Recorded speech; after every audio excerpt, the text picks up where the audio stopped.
Hello, everyone. Welcome to IERLab Podcast. Now, who is IERLab? IERLab is the Influencer Ethnography Research Lab located at Curtin University in Perth, Western Australia. We specialize in the methodologies and pedagogies of influencer research. I'm your host, Walter Lee, so let's get started into today's episode.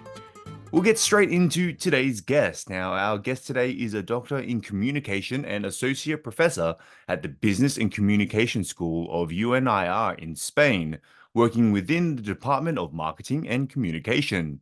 Her work and academic experience combines communication, advertising, and plastic arts. In terms of research, she is interested in the qualitative analysis of transmedia literacy, storytelling, fandom, and pop culture on social media. Her studies on booktubers, science influencers, music storytelling, fandom communities, and others appears in peer-reviewed journals including Learning Media and Technology, International Journal of Communication, Media and Communication, just to name a few. Now, I'd like you to welcome to our podcast, Arantxa Vizcaíno-Verdú. Hi, Walter. Thanks a lot for the invite. I'm so excited. I'm so excited to have you today. Now, today we have an absolute mix of questions to ask you, and I pulled some from the works that you've done, and I found it very fascinating. So I'm going to ask you my first question, which is a recurring question on this podcast, but it's always good to know the origins of why someone decided to pursue social media influencer cultures in their studies. So can you please let us know what was your reason? This question really touches on the central point in my research work. You see, my main focus has been on influencer culture, which encompasses a wide range of profiles from musicians, influencers to booktubers, through to those dedicated to science, TeachTokers, gamer girls, and many others. And this area of study has been crucial in my own development as an internet user. Mm. Um, to give you some background, when I first started looking into booktubers, it was because I was a fan of some YouTubers who talk about books and Mm. build communities around reading on social media. And I noticed how these individuals expanded onto platforms like Instagram, where they became known as bookstagrammers, and then onto TikTok, becoming influencer booktokers. And the same thing happened with music influencers. Mm. About 8 years ago, I began studying musicians like Lindsay Starling or Taylor Davis, who created covers of songs from my favorite series, movies, and video games using a violin, often dressing up as characters from those works. And I watched as this influencer who initially had a small followings like the one I was part of grew Mm. in popularity over time. Um, and my connection with influencer culture goes beyond these experiences because I delved into platforms like YouTube, Instagram, or TikTok. I was involved in blogger communities centered around manga, anime, and video games. And that's why I consider myself what Dr. Henry Jenkins calls an ACA fan. Mm-hmm. And being an ACA fan means for me a deeply engaged with fan culture while also bringing a scholarly perspective to it. And it's about not only enjoying and participating in fan communities, but also critically analyzing them through research and academic inquiry. And essentially, it's a dual identity where I'm both a passionate fan and a scholar, blending my personal interest with my academic pursuits. So, my research not only examines influencer culture, but also reflects my own journey as an active fan. That's excellent to hear that you are able to not only study this area that is very new, but you also have a genuine interest in it. And I didn't know what a booktuber was. I didn't realize there was such a genre as booktubers. I knew there were YouTubers, out there who reviewed books, but I didn't know we had a name for it, like booktubers as well. It's interesting that you have a very big fascination with, anime, video games, and are now incorporating that into your study. Now, I'm going to move on to your pieces titled Music Challenge Memes on TikTok, Understanding in Group Storytelling Videos, and also the other study, Put a Finger Down If You Know This Song, How TikTok Mhm. Music Challenge Memes Build Communities. I love those titles, by the way. They're fantastic titles. I found it very interesting that you see music challenges as storytelling because I never saw it as storytelling. I saw it as young people just wanting to get attention on TikTok. So Mhm. therefore, they would just do the fun dances, try and get into the algorithm of what's trending at the time. Can you please like elaborate on this more, why you think it's storytelling? Yeah, sure. The idea of music talent memes on TikTok as storytelling fits right into transmedia storytelling, where stories spread across different places like movies, books, TV, comics, and others. And this phenomenon not only changes how technologies, industries, and audiences interact, but also sparks the rise of hybrid communication models. And in these models, users play an active role in creating and sharing content within dynamic narrative environment. In the context of TikTok's music challenges, Professor Crystal and I discern a fusion of visual, auditory, textual, and narrative elements that articulated stories through the medium of music. I Mm, mean, users immerse themselves in these challenges by reshaping and remixing responses to musical prompts, thereby contributing to a collective narrative. mm, And in this sense, when people use pictures, filters, text, and other stuff along with music to tell stories, we call it transmedia music. mm, And which is basically they are taking songs and turning them into digital stuff that shows how they feel, what's going on online, and their own personal stories. And even these practices go beyond just sharing songs. They're about creating different kinds of stories, becoming people and experts in digital music culture. Some examples include remixes, which are modified version of an original song where the rhythm, sounds, or structure are manipulated to create a new music composition. Covers, which are performances of an original song that keep the main melody or lyrics but with a new aesthetic, or mashups, which are audio and visual creations that combine snippets of different songs to create a new track by blending different styles and genres.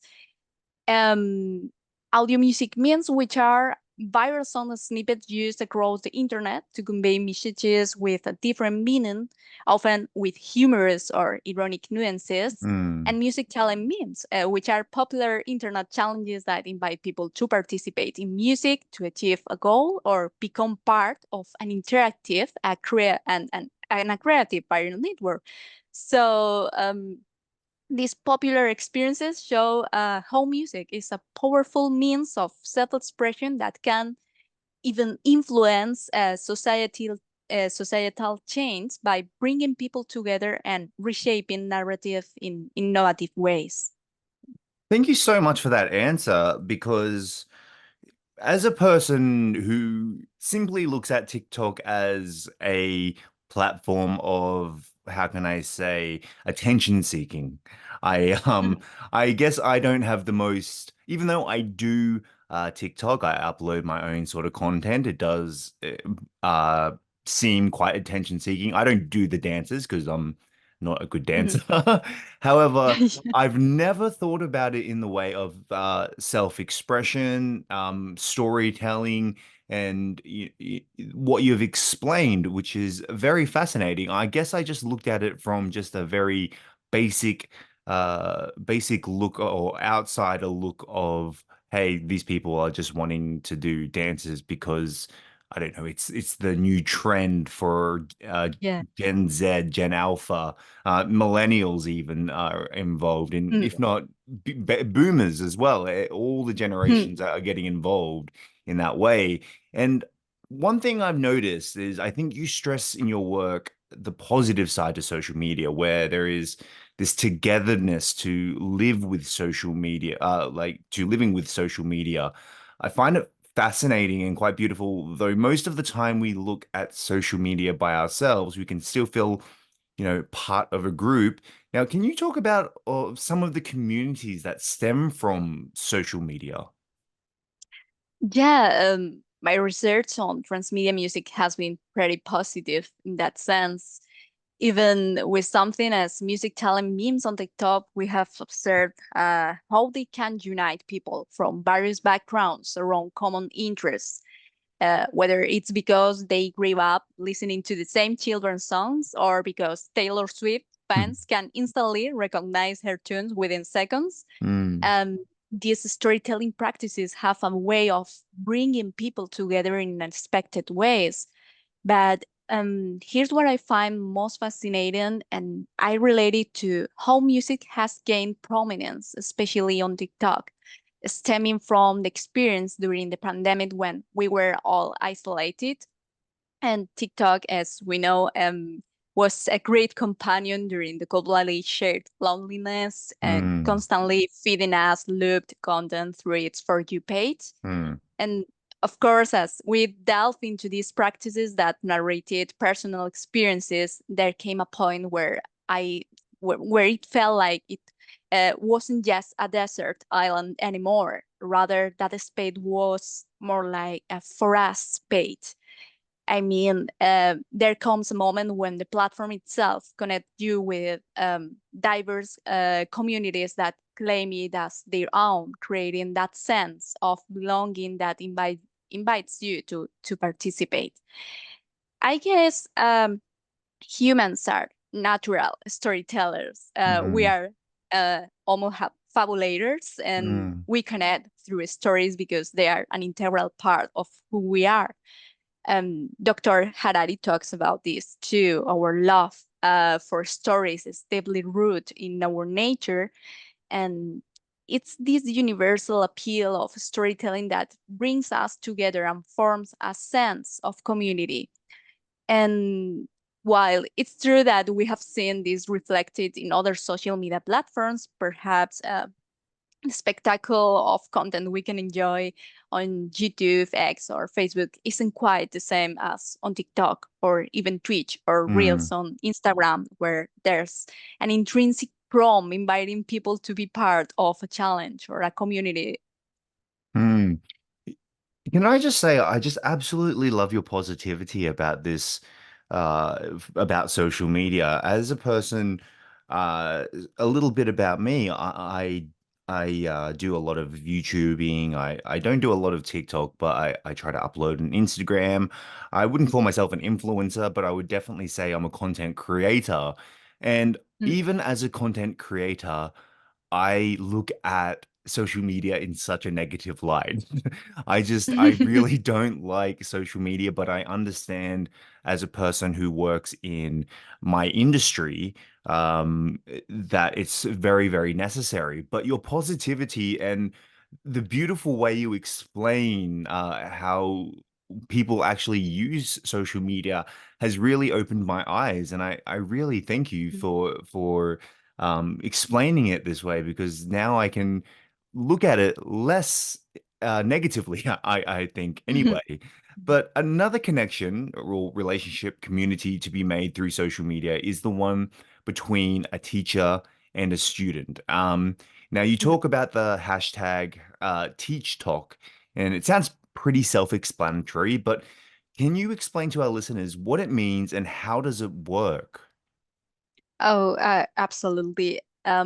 Informal learning on social media isn't just TikTok's domain. YouTube, for example, has been a hub for informal educational content for many years.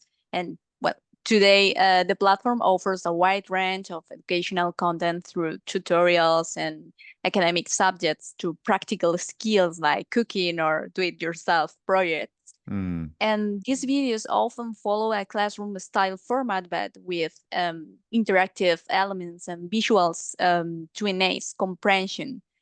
Moreover, many teachers have taken their teaching online through blogs, offering writing content to complement their lessons. And TeachTok represents a new chapter in this trend. It's a reflection of teachers' desire to engage with the students in innovative ways and using social media to craft meaningful learning experiences. Um, what sets TeachTok apart its emphasis on short form video content and its incorporation of popular culture elements like music and dance, and making it particularly appealing to younger audiences and even the families or peers. And teachers on TikTok often use music, dance, and humor to make their contents more engaging and memorable. Mm. And another aspect of TeachTalk is its community-driven nature. This subculture provides a platform for educators to showcase their teaching methods and classroom experiences. Um, Through the use of practices like the point of view format, teachers can give viewers a glimpse into their daily lives as educators, sharing tips, strategies, and insights that may not be apparent in traditional classroom settings. And also, TeachTalk has become a valuable resource for both teachers and students during the COVID-19 pandemic.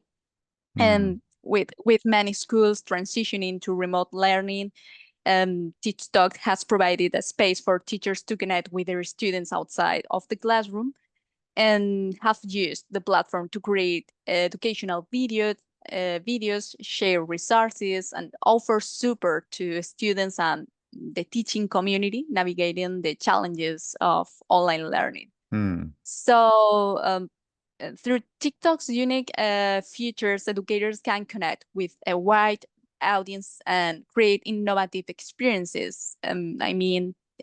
Teachers use strategies similar to micro influencers, but without solely focusing on profit.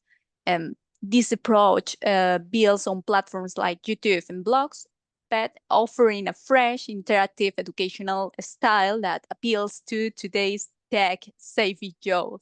Mhm. You're a teacher yourself. Do you also Yeah. take part in Teach Talk? Do you also make content like this? No, no, it's not my case. It's not your case, but you find it very fascinating. Yeah. Yeah, so like, do you see a longevity for Teach Talk? Meaning, like, do you think this kind of content is here to stay? I mean, there's so much content out there that sometimes it's hard to believe what is true and what is not. But do you think it is at least here to stay? TikTok has definitely changed the game when it comes to sharing educational content online. Mm. But when we talk about its long-term future, there are some important things to consider, both good and not so good. Mm. On the bright side, TeachTalk has been potentially beneficial. It has transformed learning into an engaging, fun, and accessible experience for people. Teachers use it to connect with the students, families, and other educators in cool new ways, creating a space where everyone can share knowledge and ideas and helping to spread useful tips and tricks, making learning even better. But there's some worries about whether TeachTalk can keep going like this.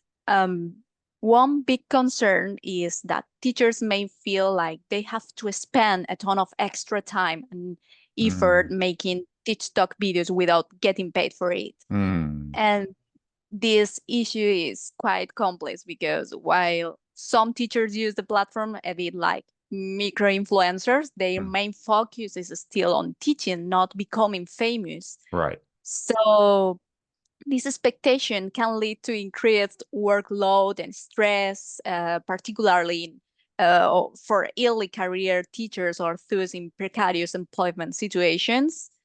So as TeachTok continues to grow in popularity, it's crucial to recognize and address the challenges faced by educators in navigating these demands while prioritizing their teaching responsibilities.